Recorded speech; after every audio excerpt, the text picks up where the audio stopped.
Good morning to one and all. Today we will discuss about class 6 11th chapter of history, that is new empires and kingdoms. My name is Manoj Kumar Chauhan from Kendriya Vidyalaya Kirandul. So let's start. First of all, we will discuss about what is difference between kingdoms and empires. So empires. An empire is a sovereign state made up of many countries or cultures that are ruled by a single individual, usually an emperor or empress. And a kingdom is made up of land from the same region or territory that is ruled by a king or queen. इस तरीके से हम जान सकते हैं कि साम्राज्य और किंगडम में क्या डिफरेंस है या अंतर है। साम्राज्य कई देशों या संस्कृतियों से बना एक सावरीन स्टेट है जिस पर एक ही व्यक्ति, आमतौर पर एक सम्राट या महारानी का शासन होता है। एक राज्य उसी क्षेत्र या क्षेत्र की भूमि से बना होता है जिस पर राजा या रानी का शासन होता है। Sovereign state means not controlled by any other countries, यानी इंडिपेंडेंट स्टेट वो होता है। Now come on our chapter. So after the downfall of the Mauryas many new empires emerged. In the 3rd century AD, a new powerful kingdom emerged called the Gupta dynasty. यानी कि मौर्यों के पतन के पश्चात या डाउनफॉल के पश्चात कई अनेक एम्पायर्स का उदय हुआ। तीसरी शताब्दी में एक नए शक्तिशाली राज्य का उदय हुआ जो गुप्त वंश कहलाया। एडी मीन्स एनो डोमनी, यानी कि जीसस क्राइस्ट के जन्म के बाद। और मौर्यन डायनेस्टी इंडियन हिस्ट्री की पहली एम्पायर है, पहला एम्पायर है। जिस्ट ऑफ दिस लेसन, इस लेसन के सारांश में हम देखेंगे कि सबसे पहले हम गुप्ता एज की स्टडी करेंगे। उसके बाद गुप्ता एज के administrative system, military system, social structure, art and architectures, paintings. इसके बाद गुप्ता डायनेस्टी के डाउनफॉल यानी पतन के पश्चात वर्धन डायनेस्टी और कुछ साउथ इंडिया के किंगडम्स को हम स्टडी करेंगे। द गुप्ता एज यानी गुप्त युग की शुरुआत किस समय हुई? The period between 320 to 550 AD is known as Gupta age, यानी कि 320 ईस्वी से लेकर 550 ईस्वी के बीच के समय को हम गुप्त एज के नाम से जानते हैं। It is also called the golden age of Indian history when rapid development took place in the field of art, architectures, literature, philosophy, trade, science and astronomy.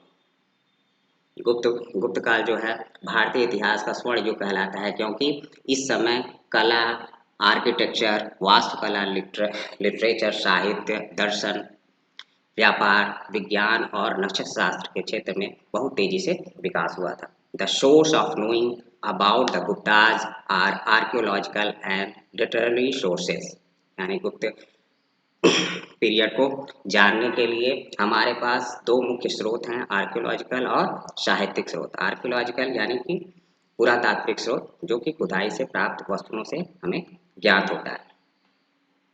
Archaeological sources of Guptas include the rock-cut temples of Ajanta, Ellora and Elephanta, the Prayag प्रशस्ति pillar, inscriptions at Allahabad. Archaeological source में गुप्त के बारे में जानकारी हमें पत्थरों को काट कर बनाए गए मंदिर जैसे अजंता, एलोरा और एलिफेंटा के मंदिर हैं। साथ ही साथ इलाहाबाद में जो इंस्क्रिप्शंस पाए गए हैं प्रयाग प्रशस्ति पिलर्स के नाम से, उनसे हमें मालूम होता है। प्रयाग प्रशस्ति pillar is the most important evidence of imperial Guptas, यानी प्रयाग प्रशस्ति जो है पिलर वो इम्पीरियल गुप्ताज यानी गुप्त साम्राज्य के बारे में जानने का सबसे महत्वपूर्ण प्रमाण है। प्रशस्ति एक संस्कृत वर्ड है जिसका मीनिंग होता है इन प्रेज ऑफ, यानी कि किसी की प्रशंसा में कहे गए वक्तव्य। Inscriptions words that are written और कट ऑन समथिंग, यानी कि किसी हार्ड सरफेस पर लिखे गए कट करके या उभरे हुए अक्षरों में लिखे गए शब्द। सेकंड पॉइंट है coins and literacy source from the other sources of information. अन्य स्रोत में कॉइन, सिक्के और साहित्य हैं जो हमें गुप्ता पीरियड के बारे में बताते हैं। These include gold and silver coins issued by Samudragupta and other rulers and account of writers like Fahiyan। इसमें शामिल हैं सिक्कों के माध्यम से गुप्त साम्राज्य को जानने में हमें सहायता करते हैं समुद्रगुप्त द्वारा जारी किए गए सोने और चांदी के सिक्के, साथ ही उसके टाइम पीरियड में आए हुए चीनी यात्री, तीर्थयात्री, चीनी यात्री फाहियान के लिखे गए वक्तव्य। Some other sources are the work of Kalidas such as Raghuvansh, Meghdoot and Abhijnana Shakuntalam. कुछ दूसरे जो स्रोत हैं वो कालिदास द्वारा रचे गए रचनाएं हैं, रघुवंश, मेघदूत और अभिज्ञान शाकुंतलम। यहाँ पर हम अजंता केव्स, एलोरा केव्स और एलिफेंटा जो कि महाराष्ट्र में स्थित है उनके पिक्चर्स को भी देख सकते हैं। Second topic is rulers of Gupta empire. अब गुप्त एम्पायर में गुप्त साम्राज्य के जो शासक थे वे कौन कौन से थे। तो श्रीगुप्त को गुप्त साम्राज्य का संस्थापक माना जाता है, founder of Gupta dynasty. Reign from 240 common era to 280 common era. इनका जो टाइम पीरियड था, रूलिंग पीरियड जो है वो 240 ईस्वी से लेके 280 ईस्वी तक था। यूज द टाइटल ऑफ महाराजा, और इन्होंने श्रीगुप्त ने महाराजा की उपाधि धारण की थी। इसके बाद का टाइम पीरियड घटोत्कच का है। इसके बाद दूसरे अन्य जो नेक्स्ट इम्पॉर्टेंट रूलर हैं गुप्त डायनेस्टी के, गुप्त एम्पायर के, वो हैं चंद्रगुप्त फर्स्ट। रेंज्ड इनका टाइम पीरियड है range from 319 common era to 335 to 336 common era. यानी कि इनका रूलिंग पीरियड जो है वो 319 ईस्वी से लेकर 335 से 36 ईस्वी माना जाता है। ही अज्यूम्ड द टाइटल ऑफ महाराजाधिराज, और इन्होंने महाराजाधिराज की उपाधि धारण की थी। इनका विवाह लिच्छवी प्रिंसेस कुमार देवी से हुआ था। यहाँ पर हम मैप में 16 रिपब्लिक्स को देख सकते हैं। इसमें एक रिपब्लिक वज्जी रिपब्लिक था जिसमें 3 कुल के लोग रहते थे, 3 कुल या फैमिली के लोग रहते थे जिनको विदेह, वज्जी और लिच्छवी कहा जाता था। तो लिच्छवी कुल की प्रिंसेस कुमार देवी से इनका विवाह हुआ था। Samudragupta second famous ruler of Gupta dynasty.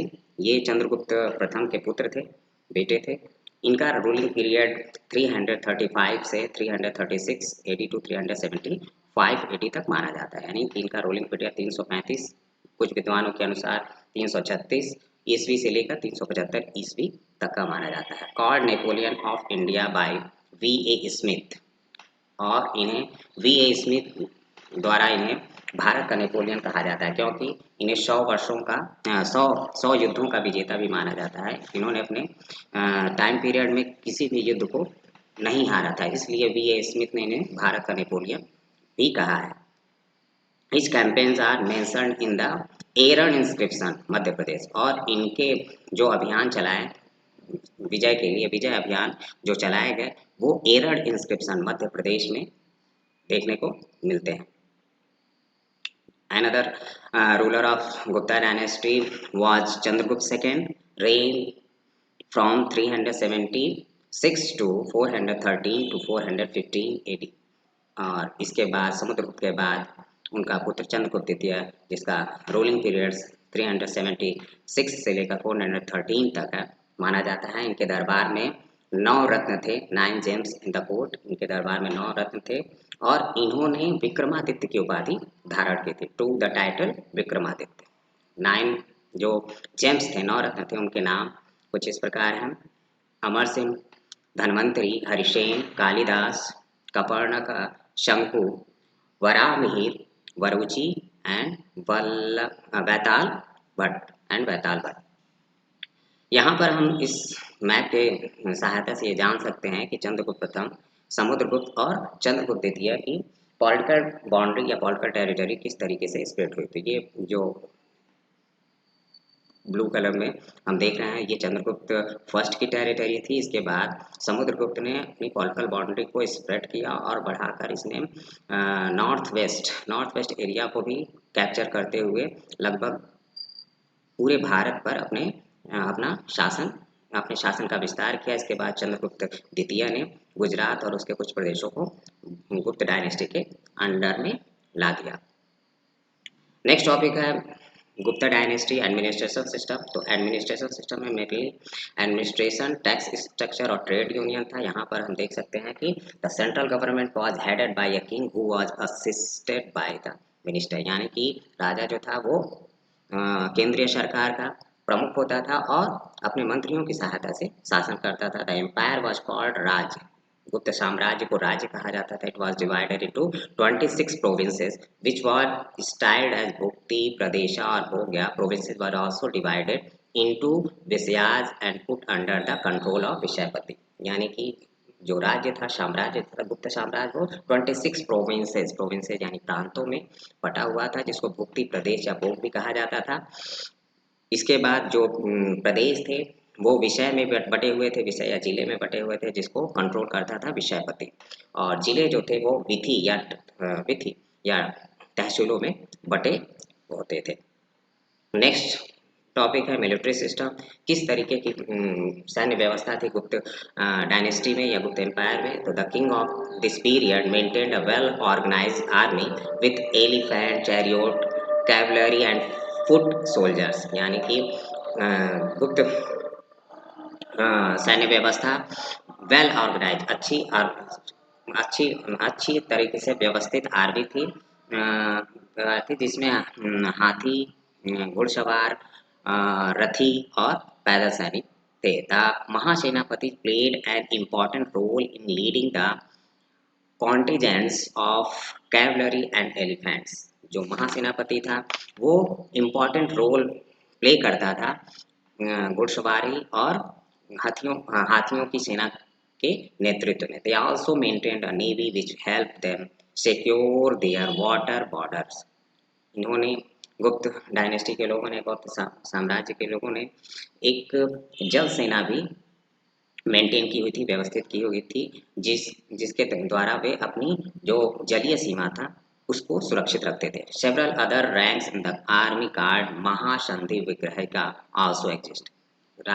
सेना में दूसरे भी अन्य रैंक थे जिनको महासंधि विग्रह का कहा जाता था। इनका मुख्य काम युद्ध में संधि और युद्ध की घोषणा करना था। Social condition, how did social condition in Gupta dynasty, यानी कि सामाजिक स्थिति कैसी थी गुप्ता डायनेस्टी की। The society was divided on the basis of 4 varnas, यानी कि समाज जो था वो 4 वर्णों में विशेष रूप से बुनियादी रूप से बटा हुआ था। ये 4 वर्ण ब्राह्मण, क्षत्रिय, वैश्य और शूद्र थे। Butchers and executioners lived in dwelling outside the city. Butchers यानी कसाई और जल्लाद जो थे वे शहर से बाहर रहते थे। The Brahmans received the greatest respect. The Kshatriyas were also held at a higher level because of their power and prestige. ब्राह्मण को समाज में सबसे ऊंचा स्थान, सबसे सम्माननीय स्थान प्राप्त था, जबकि क्षत्रियों को भी क्षत्रियों को भी अपने पावर और प्रतिष्ठा के कारण वो हायर लेवल अचीव किए हुए थे। Slavery was prevalent while the joint family system continued to be a features of Hindu personal life। दास प्रथा भी थी और लेकिन हिंदुओं में ज्वाइंट फैमिली का की विशेषता देखने की, संयुक्त परिवार की विशेषता देखने को मिलती है। Customs of polygamy and Sati also started prevailing, यानी कि उस समय जो सती प्रथा था वो भी स्टार्ट हो चुका था। सती प्रथा यानी कि पति की मृत्यु के बाद पत्नियां उसकी चिता के साथ सती हो जाती थी। ये इस तरह की प्रथा जो थी वो उस समय स्टार्ट हो चुकी थी। सती प्रथा और एक से ज़्यादा विवाह करने की पद्धति भी उस समय स्टार्ट हो चुकी थी। साइंस एंड टेक्नोलॉजी, विज्ञान और प्रौद्योगिकी के क्षेत्र में क्या प्रगति की थी। तो the study of science made great progress. Science विज्ञान के अध्ययन में बहुत ज़्यादा प्रगति की गई थी। Notable astronomers and mathematicians like Aryabhat, Varaha, Mihir wrote their works. Aryabhata, Varahamihira जैसे उल्लेखनीय खगोलविदों और गणितज्ञों ने अपनी अपनी रचनाएं लिखी हैं। Brahmagupta was also a famous mathematician. He wrote Brahma Siddhant in AD 628। Brahmagupta भी एक फेमस, एक विख्यात गणितज्ञ थे जिन्होंने अपनी रचना ब्रह्म सिद्धांत जो कि 628 ईस्वी में लिखी। He developed rules for operating with negative quantities and with zero। इन्होंने नकारात्मक गुणों और शून्य के साथ संचालन के लिए नियम विकसित किए। उन्होंने खगोलीय समस्याओं के लिए बीजगणित को लागू करना शुरू किया। He began to apply algebra to astronomical problems। Ayurveda, the Indian medical science, originated during the Gupta period। Ayurveda, भारतीय चिकित्सा विज्ञान, आयुर्वेद की उत्पत्ति गुप्त काल में ही हुई थी। Indian surgeon were well versed in dissection and plastic surgery.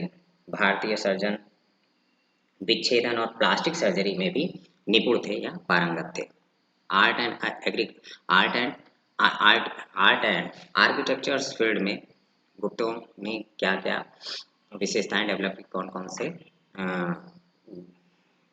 प्रमुखता या विशेषता देखने को मिलती है। Temples dedicated to Shiva, Vishnu, Shiva and Parvati were built. Temples जो थे विष्णु, शिव और पार्वती को समर्पित मंदिर बनाए गए। Gupta architecture is very diverse in style, design and features. The Gupta style was influenced by Kushan, Mathura and Gandhara and borrowed the common feature. गुप्त जो आर्किटेक्चर थी, वास्तुकला थी, वो बहुत ही ज़्यादा डाइवर्स थी, उसमें विविधता लिए हुए थे और कई तरीकों के वो स्टाइल और डिजाइन की विशेषता इसमें देखने को मिलती है। The Gupta style was influence, जो गुप्ता शैली है, गुप्त शैली है, वो कुषाणों से, मथुरा शैली और गांधार शैली से प्रभावित देखने को मिलती है। यहाँ पर हम दो पिक्चर के थ्रू ये दिखा सकते हैं कि मथुरा और गांधार शैली के जो के स्टैचूज हैं उसमें किस तरीके की डिफरेंस देखने को मिलते हैं। यहाँ पर पोजीशन और क्लॉस टेक्सचर में हमें डिफरेंस देखने को मिलता है। आर्ट एंड आर्किटेक्चर्स एरिया में गुप्तों ने क्या क्या विकास किया। तो some famous temples include the Dashavatara temple at Deogarh, Vishnu temple at Digwa, Shiva temple at Bhumara, Parvati temples at Rachna Kuthar etcetera. कुछ महत्वपूर्ण जो फेमस मंदिर हैं जिसमें उत्तर प्रदेश के झांसी जिले में स्थित दशावतार मंदिर और Vishnu temple Tigawa Madhya Pradesh, Shiv temple Bumrah Madhya Pradesh, Parvati temple जो नचना कुठार मध्य प्रदेश में है, वो हमें यहाँ देखने को मिलते हैं। यहाँ पर ये फर्स्ट टू फिगर दशावतार मंदिर का है, ये विष्णु टेम्पल तिगवा का है, ये शिव टेम्पल और ये पार्वती टेम्पल। फिर है गुप्ता एम्पायर्स में हमें ये सारी चीज़ें जो देखने को मिलती हैं। पेंटिंग्स में the art of painting reached in high. Painting के क्षेत्र में चित्रकला की कला अपने चरम पर पहुंच गई थी। गुप्त पीरियड में चित्रकला की जो कला थी वो अपनी चरम स्थिति पर पहुंच गए थे। The Buddhist caves in Ajanta and Bagh caves at Gwalior belong to this period and represent the excellent works of Indian art. Ajanta में बौद्ध गुफाएं और ग्वालियर के बाग गुफाएं इसी काल की हैं और भारतीय कला के उत्कृष्ट कार्य का प्रतिनिधित्व करती हैं। ट्रेड एंड रिलीजन के एरियाज में क्या क्या प्रोग्रेस हुआ था गुप्ता पीरियड में। तो India has brisk trade relation with the west through the Persian gulf and the red sea. फारस की खाड़ी और लाल सागर के माध्यम से भारत के पश्चिम के साथ अच्छे व्यापारिक संबंध है। Some famous port were Kalyani, Broach, Cambay and Tamralipti. कुछ महत्वपूर्ण जो बंदरगाह है, पोर्ट है, उनका नाम कल्याणी, बरोज, कैम्बे और ताम्रलिप्ति है। Ship building industry was at its peak. उस समय जलयानों को के बनाने की जो उद्योग था वो भी अपनी चरम पर था। Buddhism and Hinduism flourished under the Gupta. गुप्त डायनेस्टी या गुप्त एम्पायर के अंडर में बौद्ध धर्म और हिंदू धर्म बहुत अच्छी तरीके से फले फूले। Donation were made for the maintenance of temples. मंदिरों के रखरखाव के लिए दान इत्यादि दिए जाते थे। The Sanskrit language reached it perfection. और इस काल में संस्कृत लैंग्वेज जो है, संस्कृत भाषा है, वो अपने परिष्कृत स्थिति में पहुंच गई थी, शुद्धता की स्थिति में पहुंच गई थी। After 446 AD Gupta empire started decline and collapsed by the middle of the 6th century AD, यानी कि 468 ईस्वी के बाद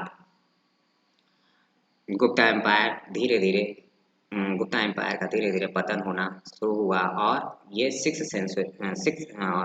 सेंचुरी यानी 6वीं शताब्दी तक आते आते पूरी तरीके से समाप्त हो गया।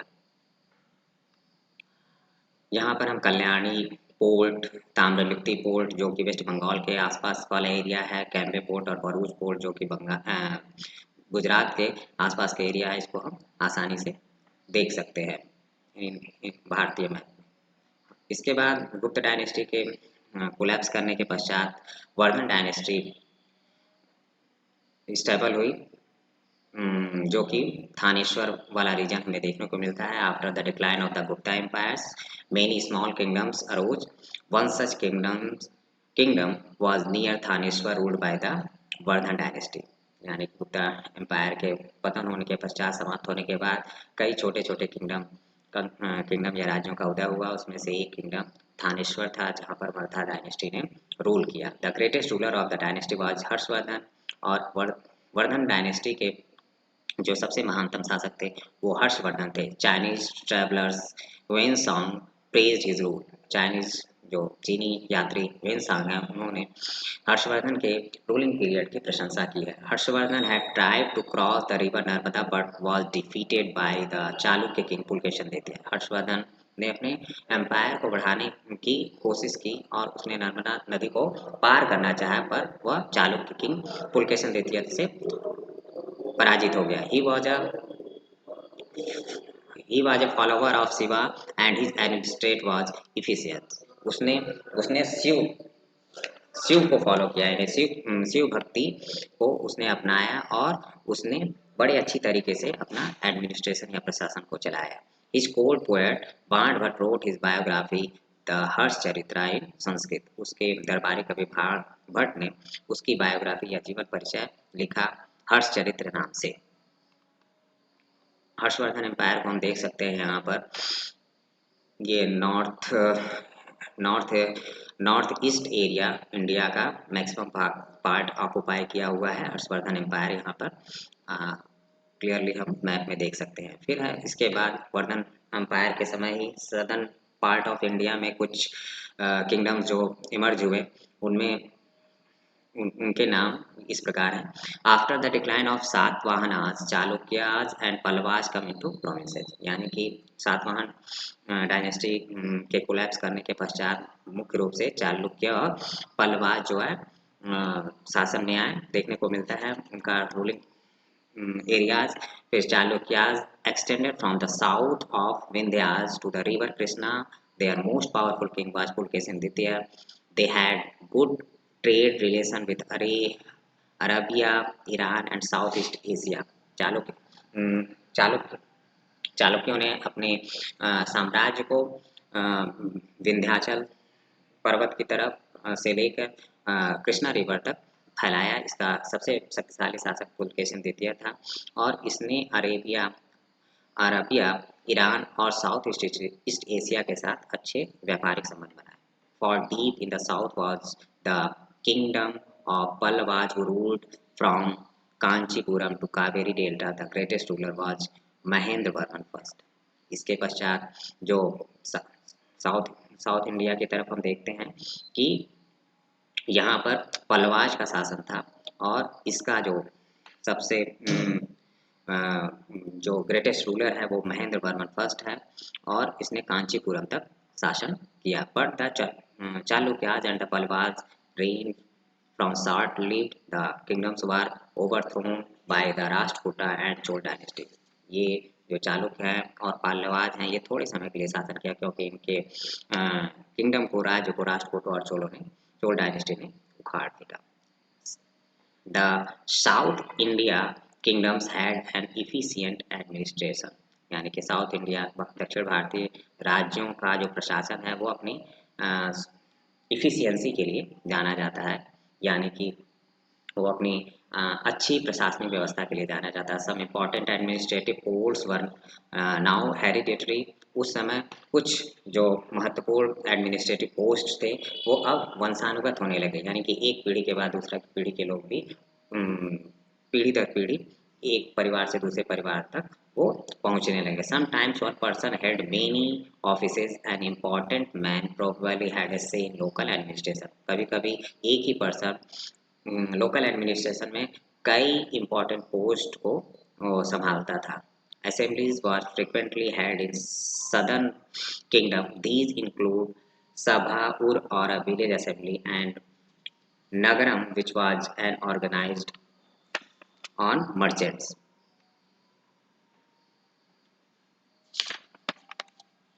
यहाँ पे दक्षिण राज्यों में सभा अक्सर आयोजित की जाती थी। इसमें सभा उर या ग्राम सभा और नगरम शामिल थे, जो व्यापारियों का एक संगठन थी। Thank you.